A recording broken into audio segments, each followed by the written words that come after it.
Hi mga Mima! Welcome sa my mini vlog, a day in my life. So ito na nga habang tulog ang aking baby, likpit-likpit, tupi-tupi. Ito talaga yung mga number one na ginagawa ng isang mommy sa loob ng isang bahay. Akala nila pag nasa bahay ka lang, ang dali-dali lang mag-alaga, magawa ang mga gawaing bahay. Pero hindi nila alam na kukonsume talaga yung oras natin sa araw-araw, lalo na sa pagtutupi. At kung madami kang tutupiin, talagang sobra. So habang natutulog yung anak ko, tutupi na ako para pag nagising, o ayan na nga, nagigising na siya. Ang hirap magtrabaho sa loob ng isang bahay pag ang bata ay nagising. Hindi mo na masisimulan yung mga dapat mong simulan at di mo rin natatapos pag sinimulan mo. So ito na nga ang aking pagtutupi. So unang mga nilabahan ko mga madam is white. So ayan, pagtapos kong tupiin, palagay ko sa lagayan. Mapapansin yung mga madam, mga Mima, yung paglagay ko ng damit, hinuhuli ko yung bagong laba. Kasi para mas nagagamit lahat.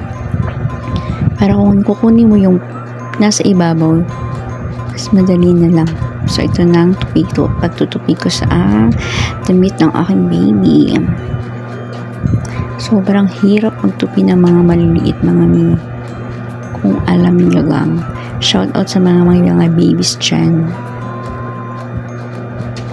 So ayan mga Mima, kung napapansin nyo yung pagtupi ko ng short, pabaliktad, baliktaran sa may garter part. Kasi kung pagpapatong-patungin ko yung sa may garter part, hindi ko siya pag-alternatin, nagkukonsume siya ng space sa loob ng lagayan ng damit ng anak ko.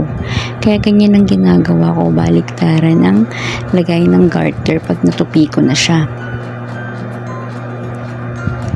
Diba sa sobrang dami ng damit ng bata, may hirap tupiin. So talagang kailangan mo ng oras para lang magtupi dito. Akala nila madali lang, diba? Hirap kaya magtupi, lalo na pag maliliit.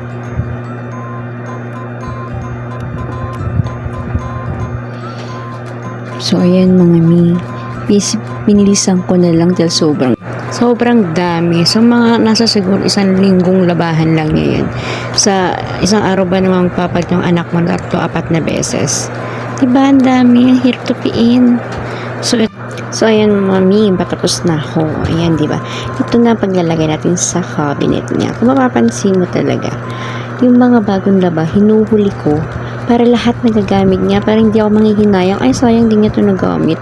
Kasi yun na yung nasa ibabaw, yung nasa ilalim hindi niya nagagamit. Kaya ganyan ang ginagawa ko mga mi. Bagong laba ang lalagay ko sa ilalim.